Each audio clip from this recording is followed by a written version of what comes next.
Good evening friends, welcome to my YouTube channel. Friends, हम e way bill पे एक series बना रहे हैं।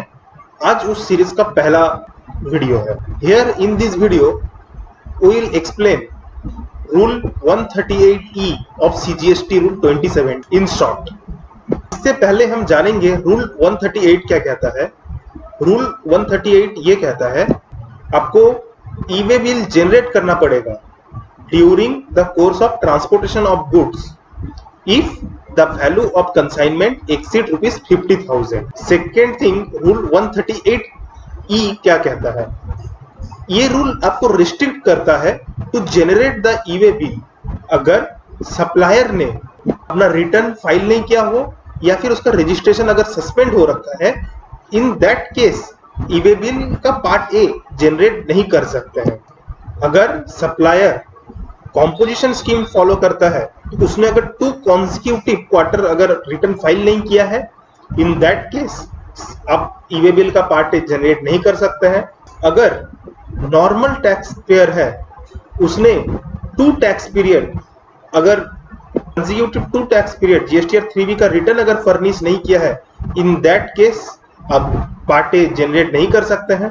अगर आउटवर्ड सप्लाई 2 मंथ्स और 2 क्वार्टर का अगर जीएसटीआर 1 फाइल नहीं किया है, इन दैट ऑफ सप्लायर अगर फाइल नहीं किया, in that case 138E rule के तहत ईवे बिल का पार्ट ए नहीं जनरेट कर सकते। फोर्थ, रजिस्ट्रेशन अगर सस्पेंड हो चुका है, इन दैट केस आप पार्ट ए नहीं जनरेट कर सकते। बट एक बहुत ही इंपॉर्टेंट चीज, अगर जीएसटी रजिस्ट्रेशन अगर रिसिपिएंट का सस्पेंड या कैंसिल हो चुका है, तब भी आप ईवे बिल जनरेट कर सकते हैं। बट अगर सप्लायर का e-way bill GST registration suspend या कैंसिल हुआ है, इन दैट केस आप नहीं कर सकते। बट अगर रिसिपिएंट का कैंसिल हुआ है तो आप कर सकते हैं।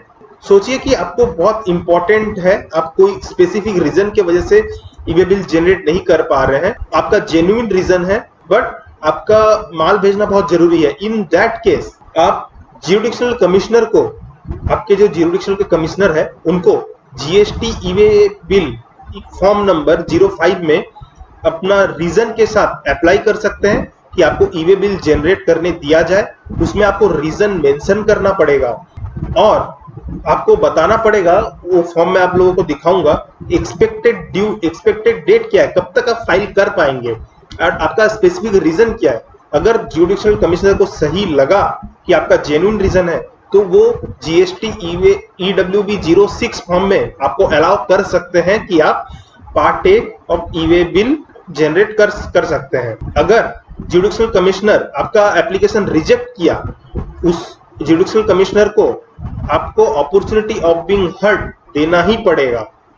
And after that jurisdictional commissioner take his own decision. आप जीएसटी EWB 05 जो एप्लीकेशन फॉर्म है, वो कैसे आप कर सकते हैं? Log in to portal, then go to service, then user service, then my application for unblocking of e way bill में आप रिलीवेंट डॉक्यूमेंट्स एंड रीजन के साथ सबमिट कीजिए।